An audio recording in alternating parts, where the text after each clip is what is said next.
All right, let's get right into it. We're breaking down the latest global risks report from the World Economic Forum. And honestly, it paints a really intense picture of the decade we're heading into. So every year, the forum goes out and talks to this huge group of experts. We're talking people from business, government, academia, you name it, to kind of take the temperature of the world's biggest threats. It's not about predicting the future, but more like mapping out all the potential dangers based on where we are right now. So what's the big takeaway this year? Well, let's just say the vibe is not optimistic. The report basically lays out a world that's on edge, facing what they're calling the age of competition. And when you ask these experts to look 10 years down the road, a huge majority, 57%, expect things to be turbulent or even stormy. Only 1%, thinks things will be calm. That's a serious level of concern we're seeing. Okay, so what's driving all this pessimism? Well, the report starts by looking at the immediate fires. The problems that are right in our faces. The number one risk, the thing that's dominating the next 2 years, is this phrase, geoeconomic confrontation. This isn't just about armies or markets anymore. We're talking about countries literally weaponizing their economies, using things like trade and tech as tools in a global power struggle. And if you look at the whole short-term picture, right after that economic conflict, you've got a crisis of truth with misinformation, our societies pulling apart with polarization, and of course, the constant threats of extreme weather and actual wars. It's what you'd call a perfect storm of problems. And let's just zoom in on that number 2 risk for a second. Misinformation and disinformation. I mean, this isn't just internet chatter anymore. It's now seen as a major global threat that's eroding trust and making it almost impossible to solve any of these other huge problems. And this isn't just a vibe. The data shows what's happening.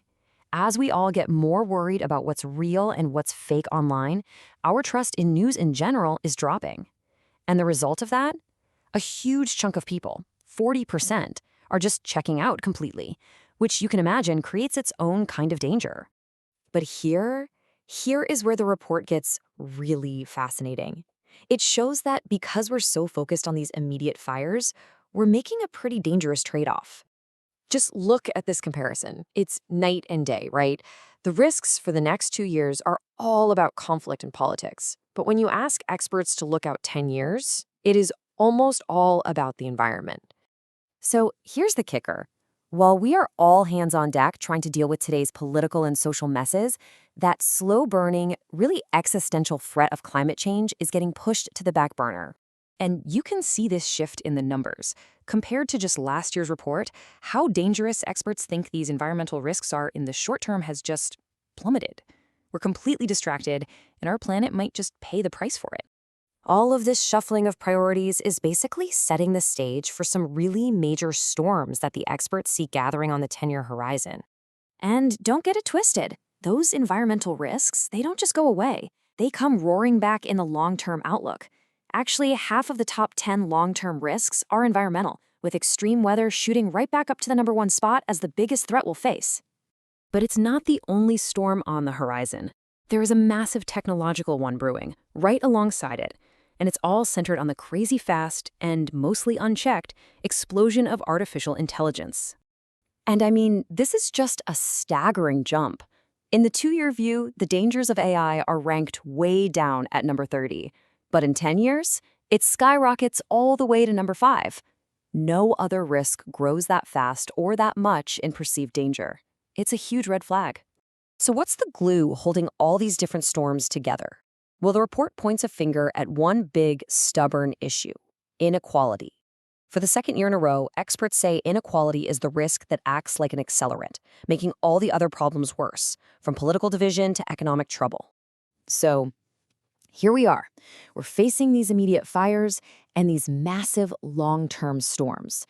And the report leaves us with a really fundamental choice about how we're going to navigate this new, more competitive world. I mean, the consensus is pretty clear. The old world order, gone. About 2/3 of the experts think we're heading into a much more fragmented world, where different global powers are all competing to write the rules. And that makes working together on big problems really, really hard. But the report doesn't leave us in total despair.